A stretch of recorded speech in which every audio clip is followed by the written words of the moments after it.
This is Hidden Killers Live with Tony Bruschi, Stacey Cole, and Todd Michaels. In the days after Anna Walshe vanished, her husband sat down with investigators multiple times. He told them the marriage was happy. He said he had no idea she was having an affair. He looked detectives in the eye and said he would never do anything to hurt his wife. What police didn't tell him, at least not at first, was that they'd already found his laptop. His search history, queries like how long before a body starts to smell, hacksaw, best tool to dismember, and can you be charged with murder without a body? The recordings of those interviews are now evidence, and the jury is hearing a man calmly deny any wrongdoing, while the digital breadcrumbs tell a very different story. I want to break down those interviews with you today, what the words reveal, what the delivery reveals, and what you'll be listening for if you were the one sitting across from Brian Walshe. To help us do that, Robin Dreeke, retired FBI special agent, former chief of the Counterintelligence Behavioral Analysis Program, author of many books. His latest one, Unbreakable Alliances, available wherever books are sold. And you should put that in every stocking of every person in your house, including your pets. And a new book, right? Can we talk about the new book? Yeah, love it. The refreshed one, yeah. So I got the refreshed one coming out, which is It's Not All About Me. It's being re-released, updated, and everything in March. But then we're working on the shorter true crime one, which will help everyone. That'll hopefully get announced at the beginning of the year as we're working on that. Yeah, just providing tools and everything for everyone to avoid nutters like this, because this is what it really comes down to: is this guy is doubling down on nutter. Yeah. When investigators asked Walshe directly, did you do anything to hurt your wife? He responded, no, without hesitation, and added, I would never do that. Robin, in your experience detecting deception in high-stakes interviews, what separates a genuine denial from a performed one? And what specifically are you listening for in the delivery of someone answering these questions? It goes just beyond what's on the page. It's a lot to do with what one is verbally giving you. Yeah, and there's a lot of things when you're looking at interviewing and interacting in general with other human beings that you want to take into account. And, Brian Walshe is one of these ones that if you're looking for deception indicators, like you're looking at nonverbal language, you might see some things or you won't see other things. And so I really want to emphasize on this one in particular that work with what you're presented, because he's presenting something a little more extreme than we've typically seen in other cases. And that is a lot of incongruence. I mean, he is nothing but incongruence of words, actions, and deeds. And incongruence like that typically strikes very high on very low emotional intelligence. I did even more research on this, and they've actually done the studies on this with every murderer out there. Every murderer is so low on emotional intelligence. And I've said this before on the show, but the science does back it. And part of those red flags of a low emotional intelligence is massive incongruence, the objectification of other human beings. And what we're seeing in Brian Walshe is this arc of, and I heard you talking earlier this week on the same case, he is showing a complete arc of zero guardrails from being an entitled, spoiled brat, and never see, and think about this. Think about the interviews and what we're hearing and seeing in every single aspect of his life. He has never been once challenged on any of the shit coming out of his mouth. And so he thinks as he say it, it is believeth. I mean, so you can imagine inside that privileged home of his, again, we put on our thought hats, and we think it to ourselves. So here's an only privileged child. What would make someone like this? Someone like this is used to scheming to get attention, used to trying to be a con artist to get attention, to take the easy road. And part of that arc of his life is so congruent. Easy road. And if it gets hard, I quit. If I start to fail, I just quit. If things get difficult in a relationship, I just kill it.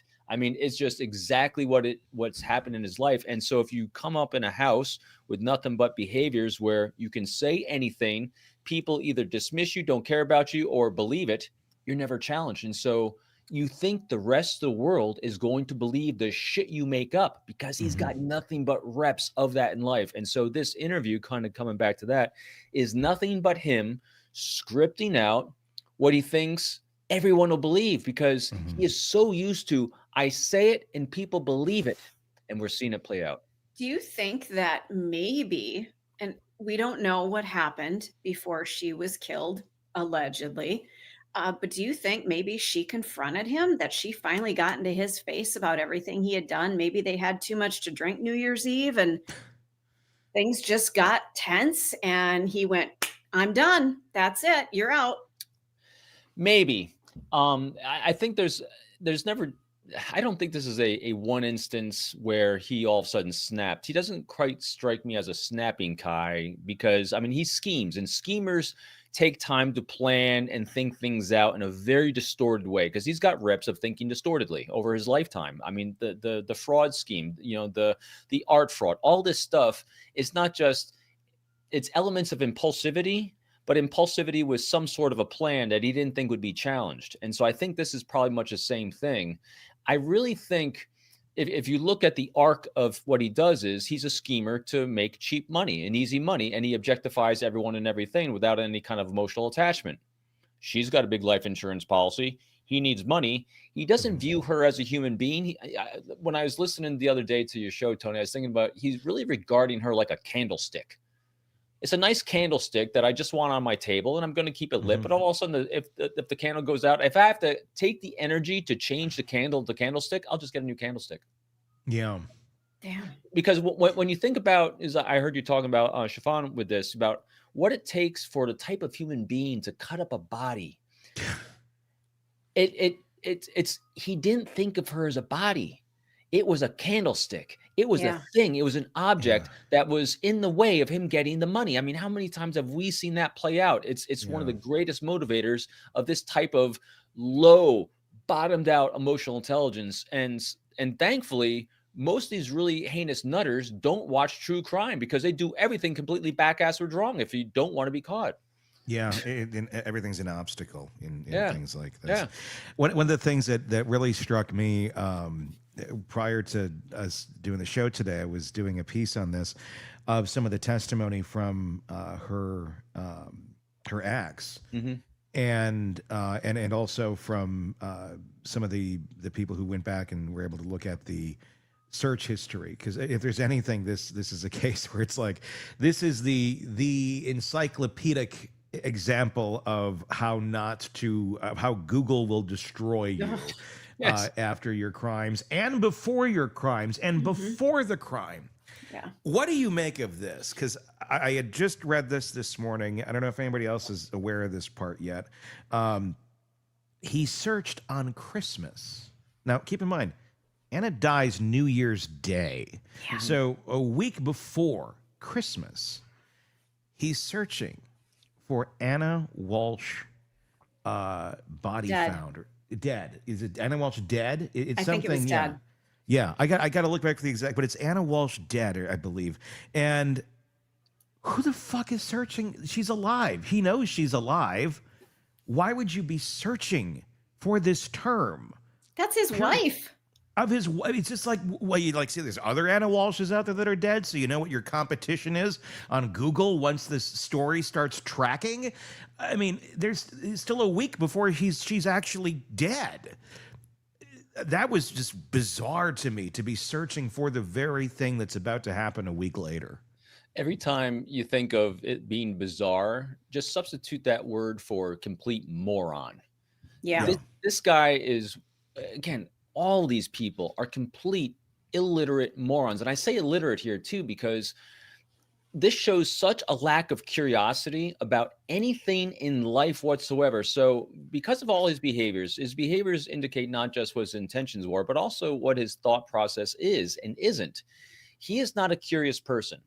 Curious people, if you actually wanted to achieve something, anything in life, it takes some research, it takes some time, it takes some effort, it takes a little bit of a grind. But his life has been reward with no grind, without effort. And so he thinks he can operate at a very, see, he's not thinking this. He is just operating at a very, very surface level a centimeter deep without going an inch deep to actually figure out exactly what he should and shouldn't do to do these types of things. Because literally in his little bubble, because he's not curious, he doesn't really see outside this bubble. Inside this bubble, he's got it all figured out. His mother tells him he's got it all figured out. His world tells him he's got it all figured out. And he's got it so figured out that he can win over and woo women that'll, live with him and give him children.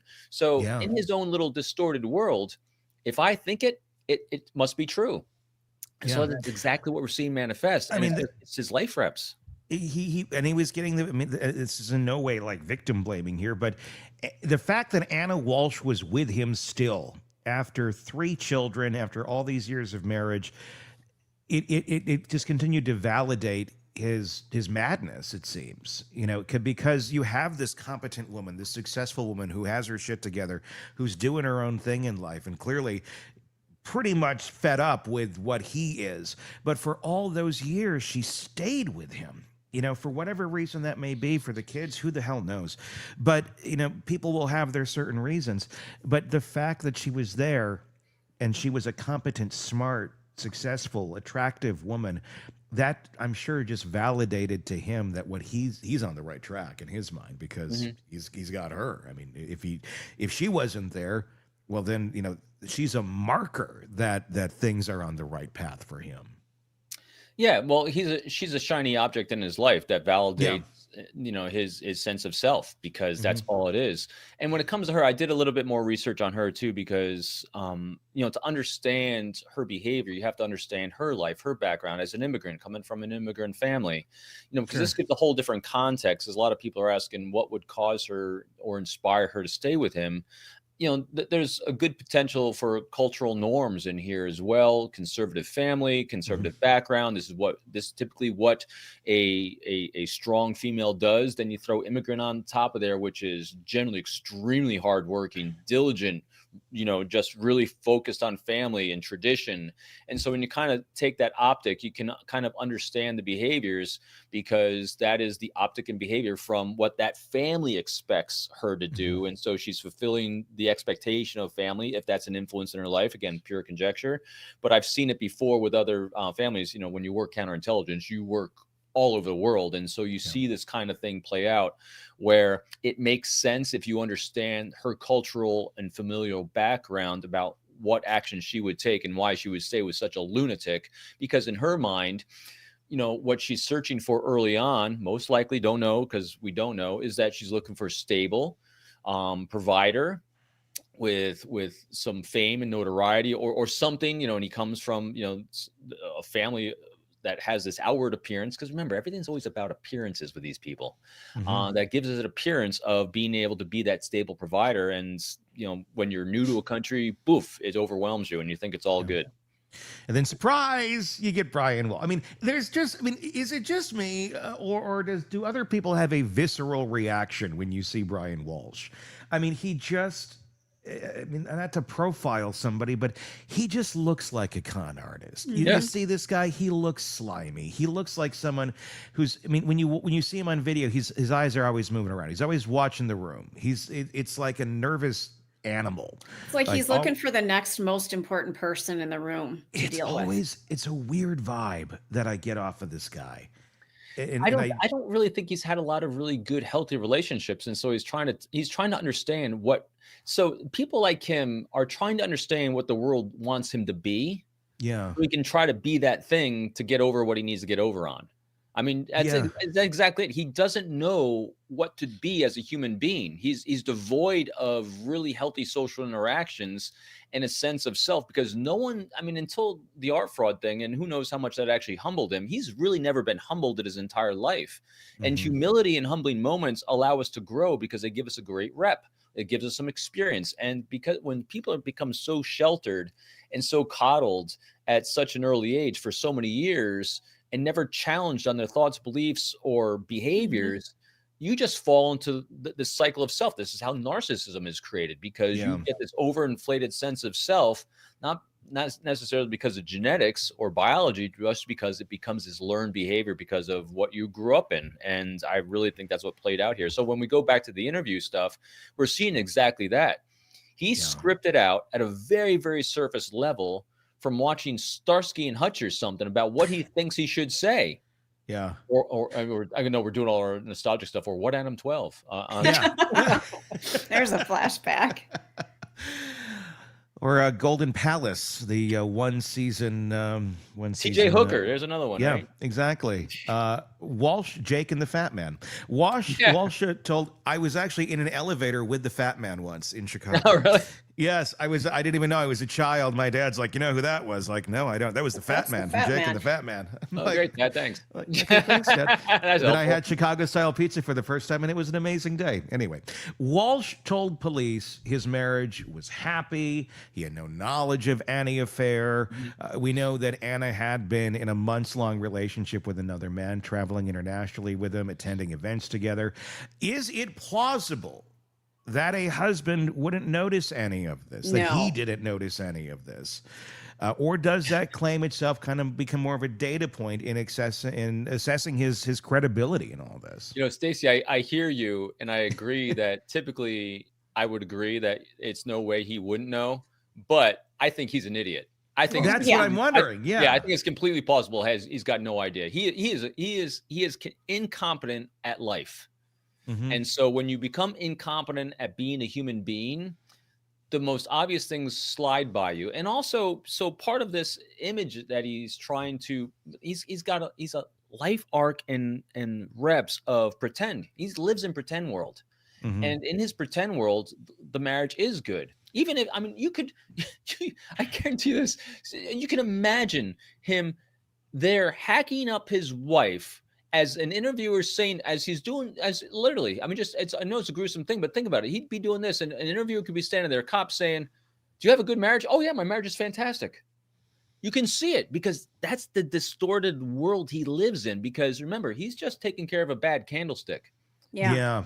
The marriage is a whole different thing in his mind, because the marriage is the image he's projecting to the world around him, because it's all about image. It's about flash. It's about the identity that you create, because why? He comes from that same world. His parents are the same thing. You create this facade, big houses, big mansions, the plastic on the furniture so you can't sit on it. I mean, it's that kind of crap.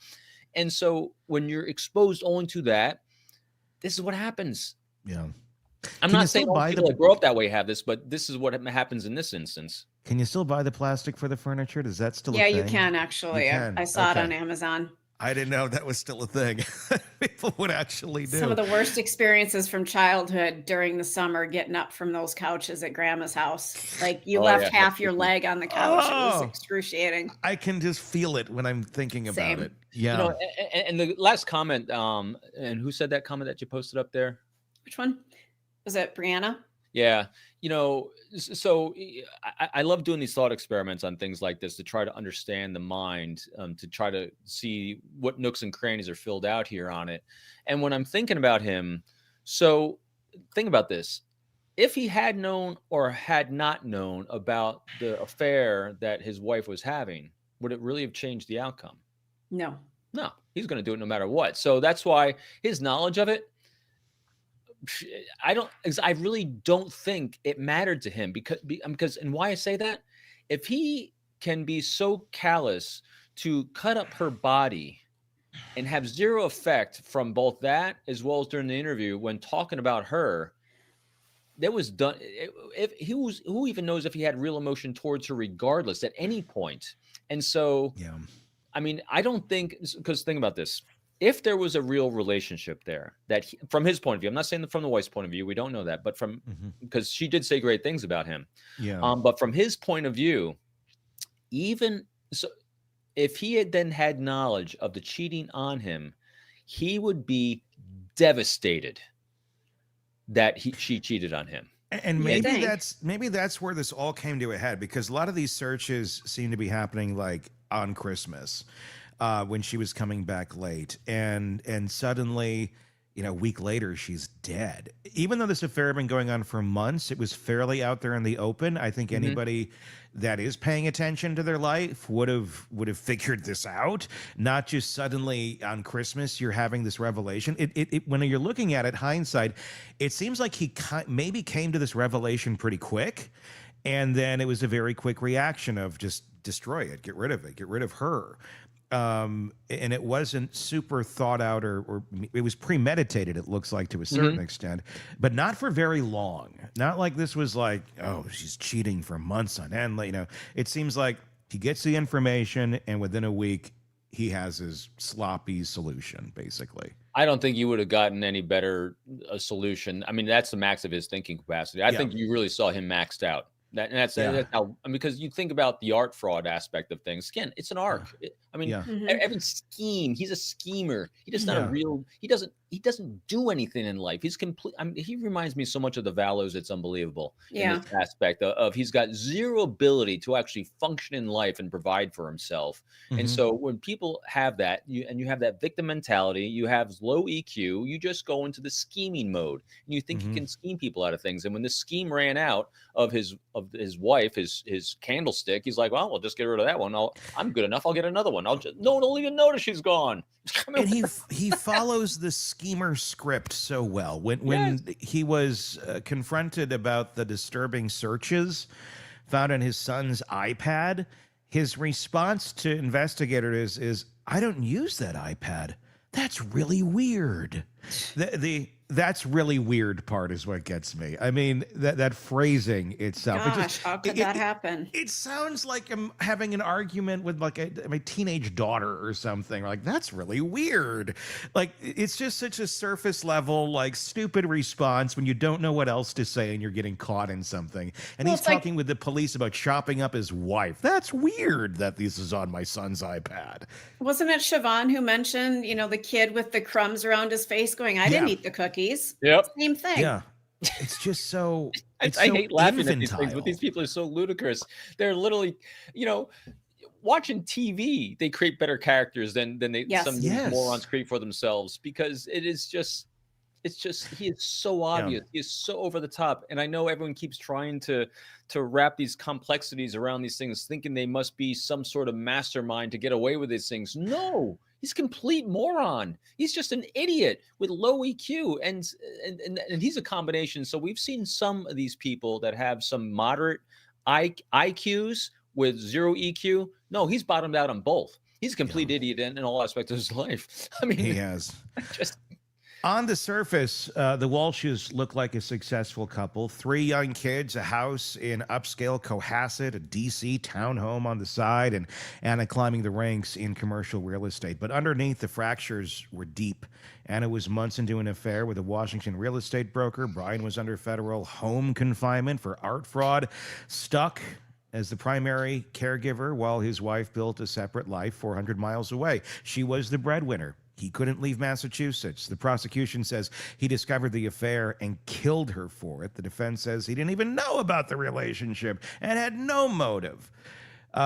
With that being the case, what we do know is that on December 27th, 4 days before Anna died, someone on Brian's devices searched, what's the best state divorce for a man? And that on December 29th, their last text exchange ended with love you and love you too. Robin, this whole thing where it's at right now, all of it, the framework, how it forms, how it fractures, and how betrayal reshapes people. That's what we're getting into here in this next part. I want you to help us understand what was actually happening inside that marriage and what behavioral patterns might have predicated what came next. Anna was having that affair, but according to her boyfriend's testimony, she always spoke about Brian in positive terms and cared for him deeply. Yeah, there was never a concrete plan for her to leave, apparently. Right. How do you interpret this kind of emotional compartmentalization that was going on? And what does it suggest about how she viewed the marriage versus the affair?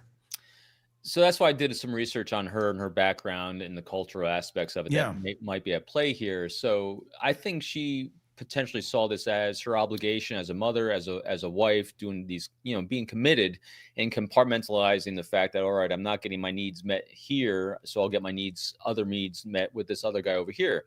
So at some point, she seemed very comfortable with it from what we're seeing, and comfortable with saying positive things about him. So that's a learned behavior. She saw that someplace else in her life. Again, cultural, societal things will impact that. So I think that's what played into her. Now, into him, the mindset going into this, so you can kind of put yourself, I know you can't put yourself because he's a nutter, but you're thinking through and seeing and observing his process of researching divorce. And I'm seeing his mind being such a low thought process mind that, all right, divorce looks like it's tricky, it's challenging, and he doesn't like challenges. Let's just kill her. Yeah. I mean, so you can kind of see the process going out here with the string of events and the string of searches. Well, he researched, the get rid of the candlestick because the candlestick doesn't want me, and that's not good for my image. Because remember, I don't think this was an emotional response because he doesn't seem to have emotions, and so lack of emotional response, you got to look for other explanation as to why. His entire whys in life is image. Mm-hmm. She having an affair ruins the image. And so we need to get rid of the one that's destroying the image. So we'll try divorce. Divorce is too hard because he doesn't do hard things in life. So murder's got to be easy. Let's just get rid of her that way. And I can just chop her up and get rid of her in a bag. See what I mean? I mean, it fits that pattern of low thinking, low impact, zero emotional behavior because it's all about him. Everything is all about him. None of this is regarding the children. And I guarantee you this too. You hate to think about the children, at least they're in protective custody. You can imagine him. So his mindset, he's trapped, that word trapped at home with 3 kids that need attention when the only thing he wants to give attention to is himself. That I guarantee was most likely one of the things affecting this behavior as well, because he had to give attention rather than get attention. And it was driving him up a wall.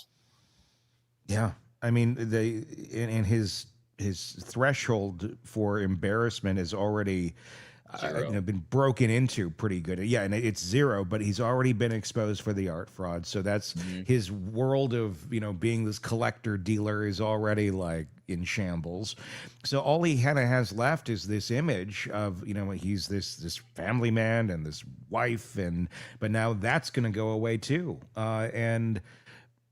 How do you make that not go away? Well, by making it go away, but you become the victim in it. It's not she's leaving you for greener pastures. It's she's gone and now you're the grieving widow. It's to take care of these 3 boys. Poor you. And you get more money. And you get more money and you get the inheritance and you get all this. I mean, it's, Feels like a Corey Richins situation almost, doesn't it? Yeah. Yeah, there's certainly elements to it. Let's do this because this is the path of least resistance over here. There's an element to this guy too that's Kohberger-ish. The lack of emotion, just I'm only operating in what exactly I want to do, how it's going to benefit me in the moment. Because there isn't a lot of forward thinking here with this guy at all. It's just in this moment, what's going to make me feel best. And he seems to go down those routes. I mean, this image of him where he's being arrested, smiling. It's like he doesn't even quite grasp what's going on around him, or it's not making the emotional impact that it should on a healthy functioning brain. But that's the thing. There isn't a healthy functioning brain going on here. You're looking at a 6-year-old spoiled kid. I mean, just look at that. Yeah. Just put that image back up if you're getting Todd. And what you see, and look at it. He looks like a grown 6-year-old that just found out that he stole cookies in a cookie jar. Gen Z just said he looks like Quagmire from some Giggity. Family No Guy. kidding. Yeah. So again, this is one of the more predictable ones we've ever seen because there's no nuance to him whatsoever. His consistency is very congruent throughout his entire life. And part of that congruence is his incongruence in everything he's doing and saying because he doesn't know how to behave. He never learned how to behave. So let's do a little compare and contrast since you brought up Kohberger. Kohberger, again, don't know because I'm not the licensed clinician, didn't do have firsthand assessments, but what it clearly looks like when you observe Kohberger's behavior and all aspects of it is this is genetic and biology come into play with pure psychopathy with him. It is over the top, 0 emotional intelligence and 0 ability to mask his lack of emotional intelligence. And I did a little research on this as well. BTK and Dahmer had the ability to mask their lack of emotional intelligence because they knew they needed it in order to get away with their behaviors. And so they could do it. They did an amazing job of masking, looking normal, because they knew they needed emotional intelligence to cover up their heinous crimes. Koberger was so low on this that he had no knowledge that he needed an emotional intelligence. So there was the effort he was making was so rudimentary. But again, his was more genetic and biologic, I think, than Walshe. Walshe, because you see him smiling, because you see him laughing, because you see behavior that's completely inappropriate for the situation. Who has inappropriate behaviors for situations because they have low knowledge of really the engagement? A 6-year-old.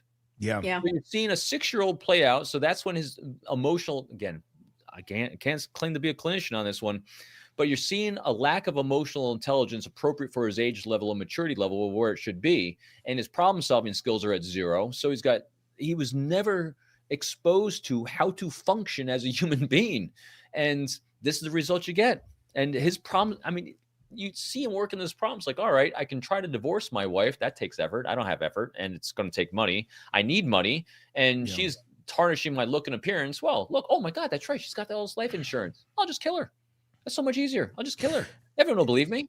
Yeah. I mean, when you think of childish behavior, when you think of children and responses to situations and moments in life, reading the room, children aren't good at that. They don't have the experience to be good at that. That's why you could be just revealing information. Oh my God, my grandmother just died. And you could be having a horrible moment, and there could be multiple people in the room. Everybody's grieving, like feeling the weight of the moment. And the kid could walk, be there too. And like, can we get McDonald's? That's kind of what I feel like with this guy, where it's like, you just chopped your wife up. Can I get McDonald's? I mean, that's kind of the feeling I get from this guy. I mean, and literally there's part of this case is he's in the other room chopping her up, and the kids are in the other room eating McDonald's. Like, in one breath, you're sitting there, okay, kids, here's your food. Everybody get this. Don't argue over the toys. And then, hang on, let me go get that hacksaw. I mean, it's the going back from these two worlds, one door away, is just, it's because mind-blowing. In his world, I mean, seriously, someone behaves that way and so flippant about what he's doing in the proximity to children or anyone else is because in his mind, he thinks everyone else thinks like him too. He's just she doesn't matter to him. She doesn't matter to the kids. She is exactly as you said, a candlestick. Yeah. The candlestick broke. I'm dealing with it. Don't worry, kids. I'll be right there. I'm just getting a new candlestick. Yeah. This one broke. No longer No big shines. deal. Well, Dad, why are you chopping? Well, it's easier just to get a new candlestick than buy a new candle. Or to work on the one that we got. I mean, he's just a... What do you think about how she was viewing the relationship? I mean, there was still a lot of love you, I love you too. Witnesses saw them together at the New Year's Eve party, appearing festive and loving. I mean, the friend that was over, her former boss, I recall some of his testimony about this when asked earlier about it. Nothing seemed off. It seemed like they were. It was a normal. There wasn't any red flags really. It was just but then obviously within 3 hours of that guest leaving, this all went down. Are you surprised that there wasn't any sort of outward signs here, or do you think that? I'm going back. I'm curious to hear what you think about what she thought of the relationship. That's where I'm going. All right, I'm gonna throw a huge conjecture part on this because again, my knowledge of her was I've really tried gleaning in the last couple hours and prep for you as always, Tony. And so I might be off on what I researched and what I found and what I'm thinking, but it could be this. Again, I'm gonna go back to the new immigrant. Coming to the country where your first exposure or deeper exposure to a man is him. And so now, and when you have a family saying this must be the way American men and families and everything interact based on our understanding of what we want our family, this is what you can expect. Because if she, from my research, I think he was like the first boyfriend / person she like fell in love with or met or had a relationship with. If that's the case, he becomes the defining person of what an American male is. Yeah. And so it's that's part of what you think is right. And then when you throw on top of that the life arc of what we do as a family and what is culturally acceptable or not acceptable, on top of what you're defining as what a man is and what a husband is, this is what you wind up getting. You get someone who's happy with what you have because you think this is what it's supposed to be. Yeah. And that's the only thing I can really think of this, because she is smart, she is intelligent, she has high, it looks like at least moderate to high emotional intelligence, because she has the ability to interact. And so she had all these things. So the only thing you then, kind of understand with that reverse optic is what would inspire then someone to have these behaviors. To your question is, it must be her understanding of what normal is from her perspective. Yeah. What would create that? Life arcs, behaviors, and exposures and context. It makes you wonder, and this is just pure conjecture then, and it makes me wonder if he had the emotional intelligence to do this, or the skill set to do this.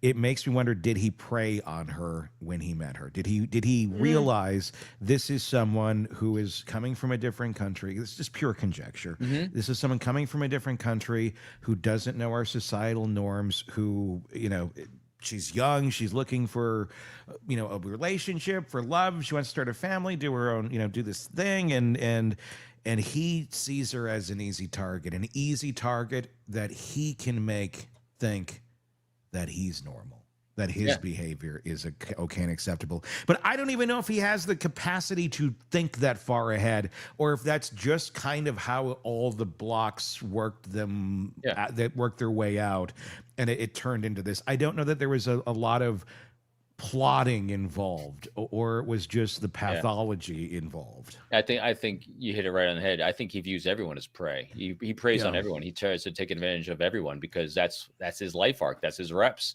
And we do not get, good job. Don't give him credit on thinking on these things. He doesn't think. He's got zero intelligence. His planning goes as deep as bad Google searches. Exactly. Yeah. It's like, I don't know if he gets that much credit for thinking that far ahead, but so here's how he thinks. Here's how he thinks he thinks far ahead. He thought a week about this. That's a long time in his world. So look at someone who starts college like he did and fails out, because he must have had a tough week. Not a tough semester, probably not a tough year, probably had a tough week. Time is easier to quit, because you know what? Why not? Mom and dad say it's okay. Fuck it. Yeah. And obviously no thought for the three human beings that he made with the woman. If mommy is just disappears now, not let's call 911. She's not breathing, which would have been the logical thing to do. And if she's dead, then you can mourn her death, and the kids can go through that process. He's all about himself. It's just 1000% me. Who cares what these children think? I mean, that's an interesting point to this whole damn thing. The kids don't get mentioned very much. They're almost like a very side note to a side note here. What if they had walked in while he was cutting her up, for heaven's sakes? Yeah. I mean, what if one of the kids just walked in and he's like sitting there with the hacksaw? Kids, I'll be right there. Go throw some more pickles on your McRib, like Tony said the other day. Right? Yeah. I mean, there was no thought. Kids walk in on parents doing things. I mean, that's why you lock your door. Happen. Yes. But I don't know that he'd have the foresight to do that either. You want to really? I'm going to give you a really, really super dark thought on this. That I'm glad they caught him when they did. I'd be curious if the kids had life insurance policies. Oh God. Think about it. Because when you think of the Daybells and the fact that they sucked at making money because they're completely incompetent at life and they're living in this crazy brain world of theirs, they started bumping people off that had life insurance policies, including their kids. It looks like, and they're even saying it, one of his motivations for killing her was the life insurance policy. Yeah, I think if the kids didn't have life insurance policies, it might have been the only thing that saved them. Yeah, I think you are onto something there. He's got 3 of them. 2 would be fine if one can produce some money. If there's a life insurance, I mean, that's the type of when everything's an object, and nothing is a soul or a human or has any value to you in any way, shape, or form. because again, you look at the behaviors. He didn't do anything to protect his children from what he was doing to their mother. None of the actions he was taking was to protect his children. Not one thought that we seen throughout this entire thing was a thought for the welfare of the children. Meaning, what's the likelihood, based on those behaviors we've seen, of him objectifying the children like other candlesticks in the candelabra? You know, they're useful as long as they're useful. Once they become not useful, I mean, seriously. So what was I would be very, very curious about what his plan for the children were with the mother gone. He didn't have a plan. Didn't we establish that? There was no plan. He just feed them McDonald's until they're 18 and then they'll be gone. I think you feed them McDonald's until you get the life insurance policy on them. Yeah, I think you got a point there. Whatever happened to Anna? We've seen crazier. I mean, it's just he's just a horrible human being. I agree. Whatever happened to Anna Walshe in the early hours of January 1st, 2023, we know exactly what her husband did next. Starting at 4:55 a.m., he began searching how long before a body starts to smell. Over the next 3 days, the queries escalated. 10 ways to dispose of a dead body if you really need to. Hacksaw, best tool to dismember. Can you be charged with murder without a body? He went to Home Depot wearing surgical gloves and a mask, paying cash for mops, tarps, Tyvek suits, Googles, a hatchet, and baking soda. Surveillance footage captured him at dumpsters near his mother's apartment complex, disposing bags that would later be found to contain blood-stained clothing, cutting tools, and Anna's COVID vaccination card. Then on January 4th, he called her employer and reported her missing. She said that she'd left for a work trip and hadn't heard from her. The defense calls this panic. A man who found his wife inexplicably dead and made terrible decisions trying to protect his children. The prosecution calls it consciousness of guilt. Robin Dreeke is with us to help break all of this down. The Google searches started at 4:55 a.m. on January 1st with how long before a body starts to smell. Evolved over 3 days to include hacksaw, best tool to dismember, and then can you be charged with murder without a body, and how to clean blood from a wooden floor. What is the progression, and specifically of those searches? Tell you about the mental state of the person that's conducting them, Robin. It actually goes to his lack of ability to really think anything out at a deep level. You know, there was obviously some planning in here, but not a plan because he didn't really think out anything having to do with, all right, now I got a dead body that's leaking fluids. and it's actually dealing with a dead body. How do I deal with a dead? He didn't think of how do I deal with a dead body. And so at a very, very 6-year-old level, this is exactly what he's doing. Any script writer that is over the age of 15 would do better than this. Even when you look at the picture of him with the cart there at the Home Depot, I mean, he stands. If I was walking through Home Depot and I saw that going on, I'd be like, he fucking killed somebody. Oh, absolutely. Yeah, there's 2 buckets. There's a mop bucket thing that, one of those industrial. Look at the cashier behind him. Look at the cashier behind him. It's comical. It's comically bad. It's like if you were doing this scene in Breaking Bad, they'd be like, this looks too obvious. You got to look like nobody who killed somebody is going to look like they're buying supplies to get rid of the bloody scene. I'm not kidding you. So the way when I'm out and about, when I do anything in life, when you live, and we've talked about this before, is like, how do you become a behavioral analyst? How do you how do you baseline the world around you? It's easy. When you don't have an agenda and you live calm, you see everything. And what happens is you see things that stand out from a baseline of what you expect, and it just jumps out at you. So this dude would jump out at me bigger than hell. And I'm telling you, like, if I was there in that Home Depot, you know what I'd be doing? What? I would literally follow him to his car to see the body in the back seat. Oh, no. You'd be looking in the trunk. I would have followed him, and he would have fascinated me, because that is just an unusual thing you're going for. I would have followed him to his car. I might have even had a conversation with him saying, God.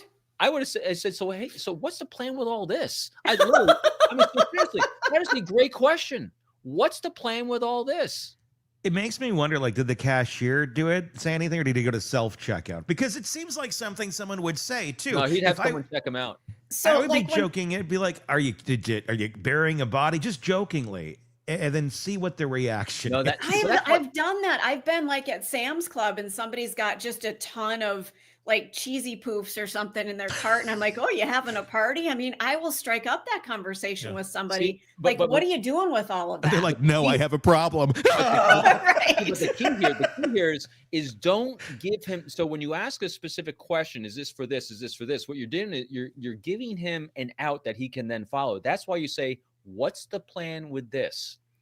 What makes it a specific question that he's got to be specific on, and it's completely open-ended. So now you're going to hear exactly what's on his mind, and you're going to see either a pause, he didn't have it thought out, or you're going to hear something really stupid and incongruent, which is most likely come. I would love to hear the response to that question as he's putting his shit in his backyard.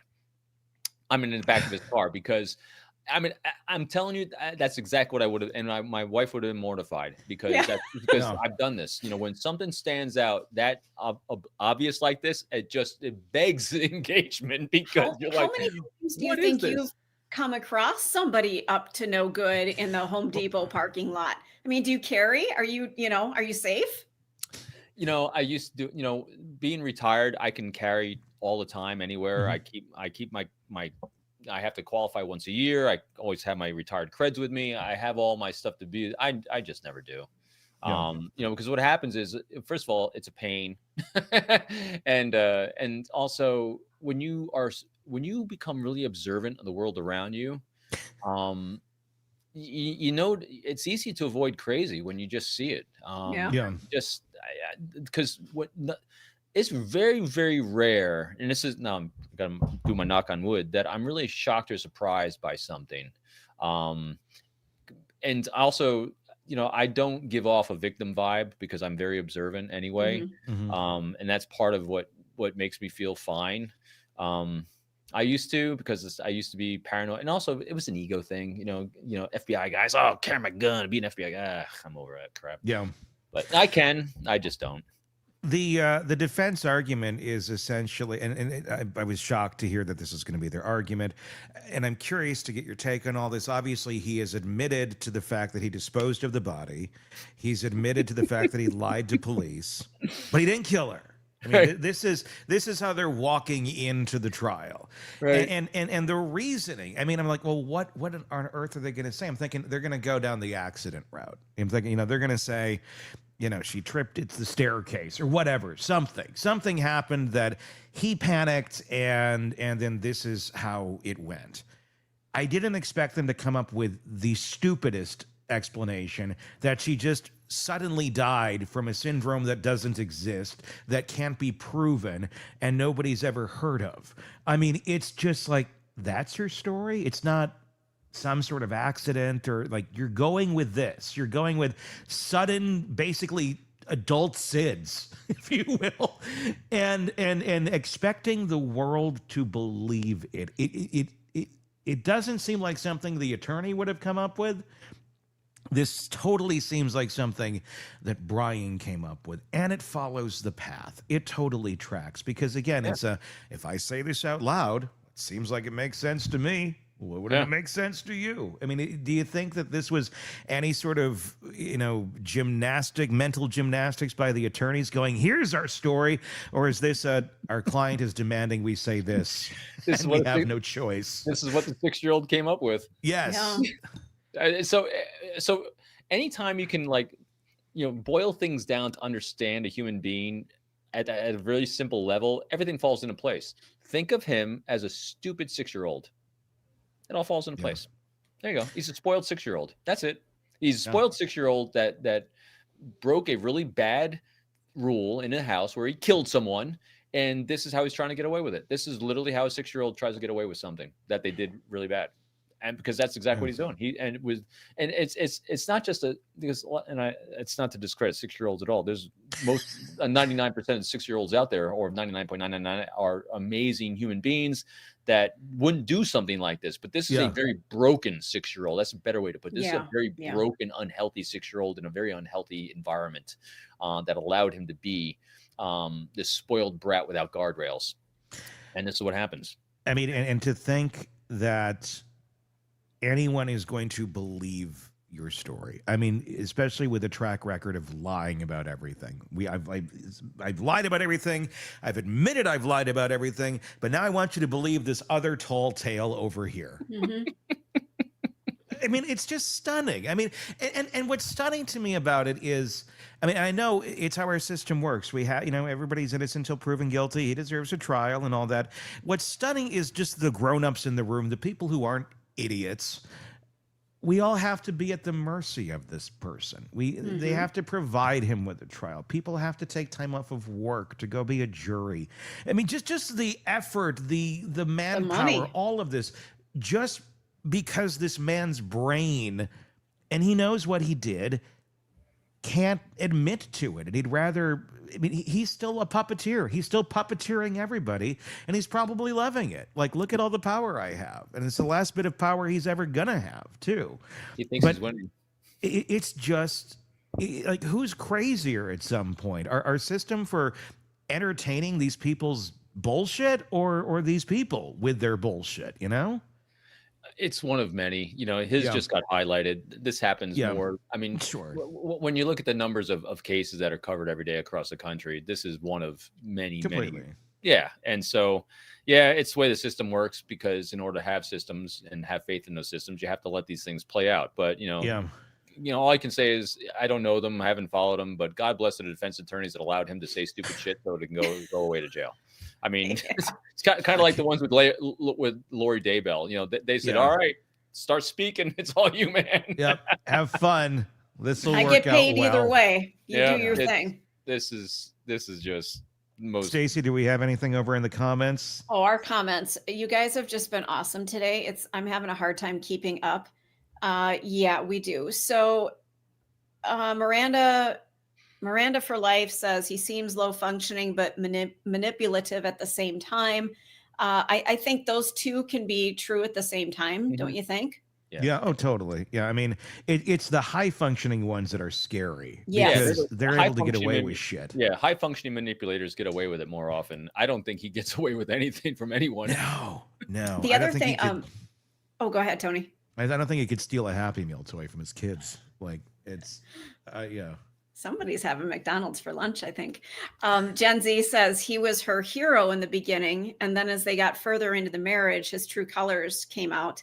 He probably wined and dined her and gave her everything. And once he got her, that all stopped. There's a lot of, and I'm just going to throw a blanket over this. You can go in the comment section if you'd like, but I think there's a lot of men who will love bomb women and suck them in.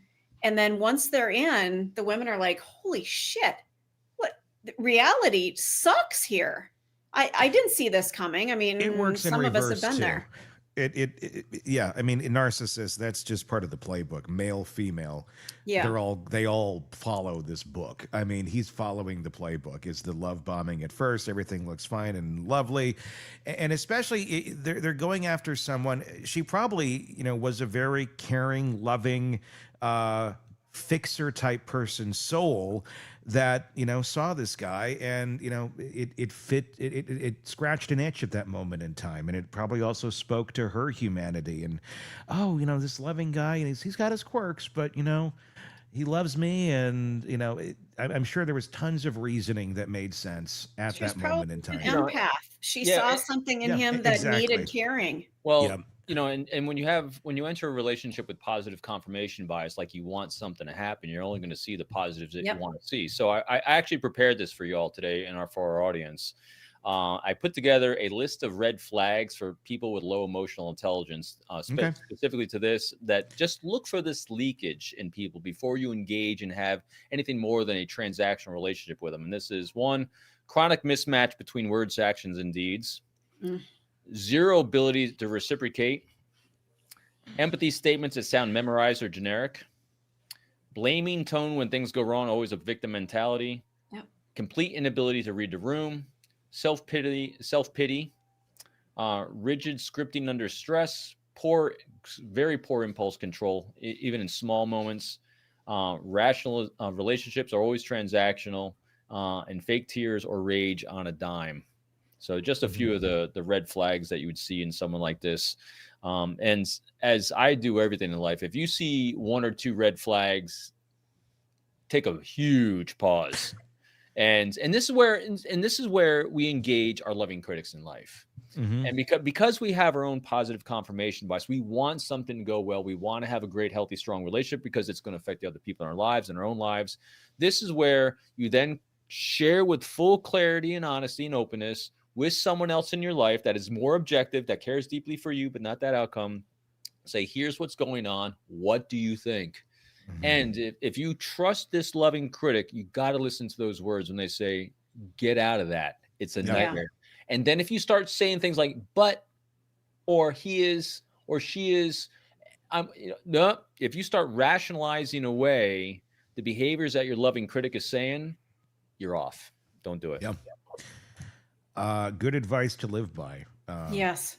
Without a doubt. And we all need those sometimes, and it's a matter of listening. And I mean, that's part of the reason, when you look at the other folks, like the Brian Walshes of the world, the idea of having a loving critic for them doesn't exist because the word critic in there, that hurts the ego. So loving or not, they've already pushed anybody out of their life and not allowed anyone in that would ever be or play that role of critic in any way, shape, or form. So that's how they just continue to maintain the facade that they do, because nobody's ever breaking through.